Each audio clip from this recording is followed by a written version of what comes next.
ఏమో ఈ పక్కకు అవుతున్నది ఈడ కూర్చొని మాకు వంట రూమ్లకు కిటికీలకి వెళ్ళి మంచిగా కనబడుతుంది. వాళ్ళు ఎవరు వస్తున్నారు ఎవరు పోతున్నారు అనేది కనబడుతుంది. అందరిని ఎంక్వైరీ చేసి ఈ బస్సులో మొత్తం బస్సులో ఏం వాళ్ళ దగ్గర పోయి ముచ్చండి. లాస్ట్ నేను రామగుండం చేసి కరీంనగర్ ప్రిన్సిపల్ మాట్లాడిండ్రు కదా, అప్పుడు 5 మంది వచ్చారు. నేను ఎందుకు వచ్చిర్రు, ఏం కారణం వచ్చారు, పిలుచుకున్నారు కదా, మాట్లాడిండ్రు కదా, అయిపోయింది. మరి ఎందుకు వచ్చిర్రు, ఏం కారణం, ఎందుకు ఇట్లా హింసిస్తే ఏమన్నా బాగుందా? ఆడవాళ్ళు ఉన్న కాడికి రావచ్చా, ఇట్లా పరువు తీయొచ్చా?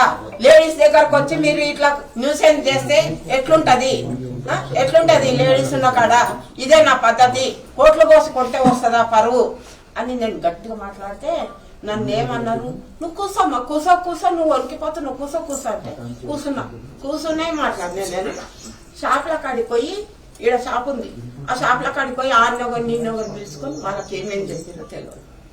ఏమైనా చెప్పుకొని మనం ఏం దొంగతనం చేయలేం కదా, ఏం మర్డర్ కేసులు చేయలేం కదా. మనం ఏమైనా చేసినానే మేము భయపడాలి. చుట్టుపక్కల వాళ్ళు వీళ్ళందరూ ఎందుకు తీసుకుపోయారు అబ్బాయిని ఇయర్నే ఈ పాపను అడుగుతున్నాను.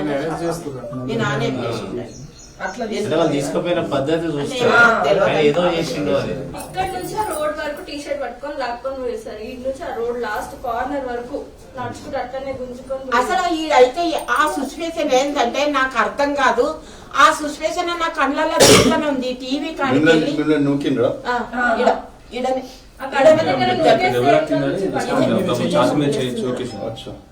నవి అన్ని ఇళ్ళ దెబ్బ తగిలింది, మొక్కలన్నీ క్రాక్ వచ్చినాయి, అప్పుడే పోయినాయి. ఇగో ఇండ్ల తగిలి ఇంత పోయింది. ఇంకా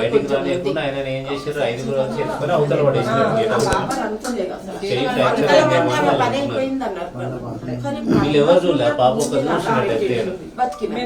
ఏదో నేను పోరాటం చేస్తున్నా దేవుని దగ్గర.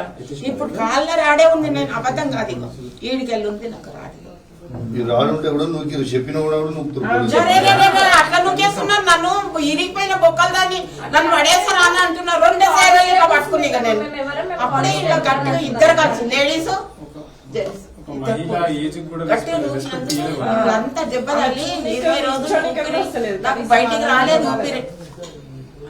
మధ్యన కూడా ఊపిరి 20 రోజుల దాకా నాకు బయటికి రాలేదు. అసలు ఏం చేశారు బిడ్డ డాడీని చూసినావా? చెప్పు ఏం చేశారు చెప్పు. నాన్నని ఎవరు తీసుకెళ్ళారు, ఎట్లా తీసుకుపోయారు? నాని కొట్టిరా? ఎవరు కొట్టిరు, ఎట్లా కొట్టిరు చూపే. నాని ఇట్లా కొట్టేసిండ్రు, నానికి దెబ్బ తగిలింది. నిన్న నా బిడ్డను చెప్తుంది రాంగల్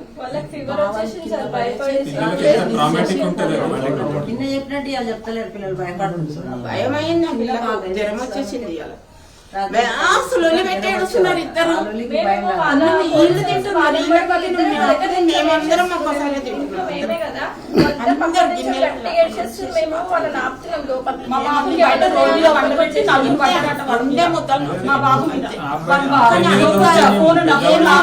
అర్థం కాదు. ఆ సిచ్యువేషన్ నా కళ్ళల్లో తిరుగుతుంది. వాళ్ళు చేసింది నా కళ్ళల్లో తిరుగుతుంది. వాళ్ళు చేసిన అట్లా చేసి పాపనేమో సినిమాలో చేసేట్టు అట్లా చేసిరని చెప్తుంది. పాపనే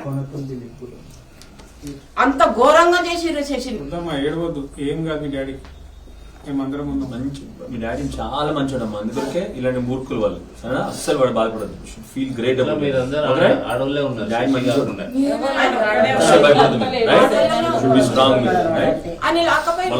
దొంగలు వాళ్ళు అని లాకపోయిన ఇంటికి మా గిన్నెలన్నీ అట్లనే ఉన్నాయి. అన్నం పక్కలు, రైస్ కుక్కర్లు, అన్నం కూరగాయలు అన్ని, పెరుగు, ఉప్పు అన్ని అన్నట్లనే ఉన్నాయి గిన్నెలు. అంత న్యూసెన్స్ బూట్ల కాళ్ళతో ఇల్లంతా తిరుగుకుంటా. మీరు బూట్ల కాళ్ళతో తిరగకుండా నా ఇంట్లో తిరగకుండా అంటుండే. వాడు ఇంట్లో లేరు అసలు.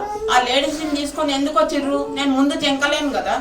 ఆ లేడీస్ ని తీసుకొని వస్తే ఇంట్లో ఛాన్స్ ఉంటుంది అని తీసుకొని వచ్చింది. నేను అదే ఊహించుకుంటున్నాను. నేను ఎందుకంటే ముందు చెంకలేను, నేను నెట్టేస్తుంటే అత్తమ్మ ఏంది నా పైకి అట్లా వస్తున్నావు అంటే నేను ఎవరు అనుకుంటున్నాను, నేను కానిస్టేబుల్ ని అట్లా నెట్టేస్తున్నాను అత్తమ్మ పైకి అంటుంది. కానిస్టేబుల్ అయితే ఇద్దరు కలిసి, ఈ పక్క జెంట్స్ ఆ పక్క లేడీస్ ఇద్దరు కలిసి నేను అడ్డం నిలబడ్డా. ఏంది అట్లా చేస్తున్నారు, వాళ్ళు ఏడికి తీసుకోపోతారు చెప్పు, నాకు అడ్రస్ కావాలి, ఏడికి తీసుకోపోతే ఇట్లనే లొల్లి పెడుతున్నా. అప్పుడు నువ్వు జరగని ఇట్లా చెయ్యేసి నన్ను గట్టిగా మగ పోలీసు ఆడ పోలీసు అమ్మా నొక్కింది. మగోళ్ళు ఆడవాళ్ళు ఇద్దరు చేశారు. ఇద్దరు మొగ ఇగో ఏలెత్తి నన్ను చూపిస్తే కూడా నేనే లేచి చూపించిన. ఎక్కువ మాట్లాడకన్నా నేను కూడా, ఎక్కువ మాట్లాడకన్నా నేను కూడా. నా ఇంట్లో ఏంది నువ్వు ఇట్లా న్యూసెన్స్ చేస్తున్నావు, పిల్లగాన్ని ఏడికి తీసుకోవద్దు, నువ్వు ఏడికి తీసుకోవద్దు, అడ్రస్ చెప్పమని కూడా అంటున్నా. అసలు ఇంటుండ్రా మనకి చెప్తున్నారా? మొన్న నైట్ తీసుకొని పోయారు, కరీంనగర్ తీసుకొని పోయిన తర్వాత తెల్లారు వచ్చి వీళ్ళకి నోటీస్ ఇచ్చారు. అది నోటీస్ అని వీళ్ళకి తెలియదు. అక్కడికి వెళ్ళి మొన్న నైట్ తీసుకుపోయింది చేసింది. మాకేం అనుమానం అంటే ఏం చేస్తారో పోవాలా తెలియదని మాకు అనుమానం పడ్డాయి. నేను గట్టిగా అడుగుతున్నా, గట్టిగా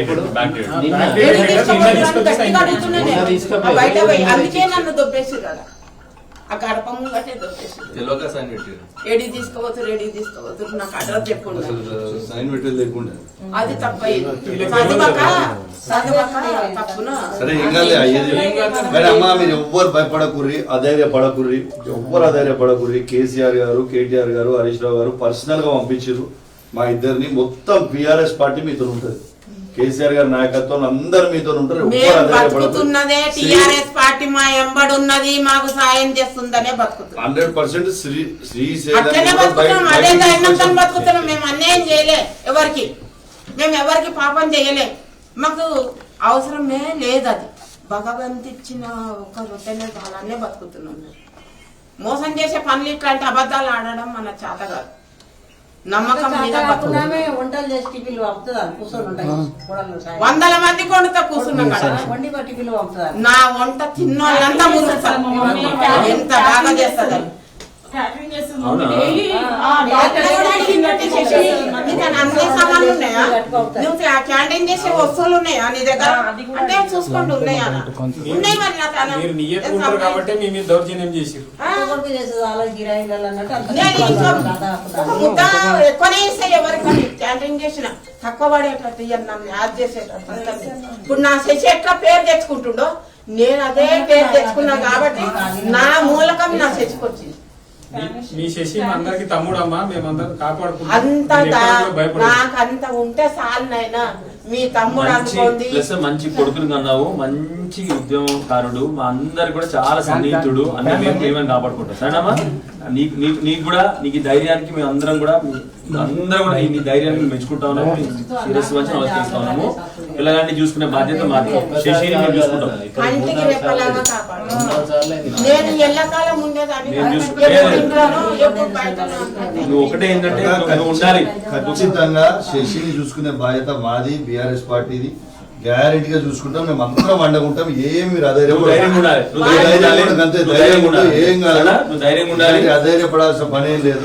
ఒకటి ఏంటంటే నా బాధల్లో చాలా మస్తు శశిని గేటు పై నుంచి కిందికి ఎత్తేసిర్రు అంటే వాడు ఏం కావాలని ఎత్తేసిర్రు.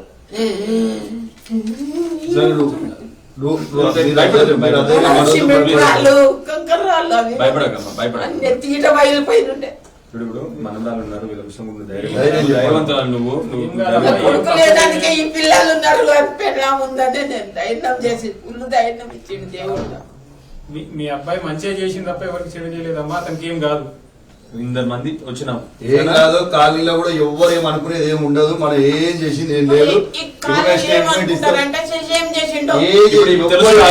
శశి తీసుకొని వస్తాం మేమందరం, అప్పుడు తెలుస్తుంది అందరు కాలనీలో శశి ఎంత మంచి పని చేసిండు. ఇప్పుడు ఆట ఆయన పిలిస్తే కూడా మీకే అర్థమవుతుంది. ఆయన ఫోన్ చేయ ఆయన ఎన్ని అడిగిందంట. సరే మీరు అస్సలు అధైర్యపడకూడదు, ఏమనుకోరు. శశి గారి గురించి ఏమనుకునేది ఏం లేదు.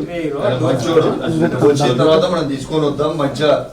ఇలా కూడా తీసుకొని మేమే వస్తాం పర్సనల్ గా, మళ్ళీ శశిని తీసుకొని ఖచ్చితంగా ఇంటికాడ పడగొట్టుకోతాం. మీరు అస్సలు అధైర్యపడతారు.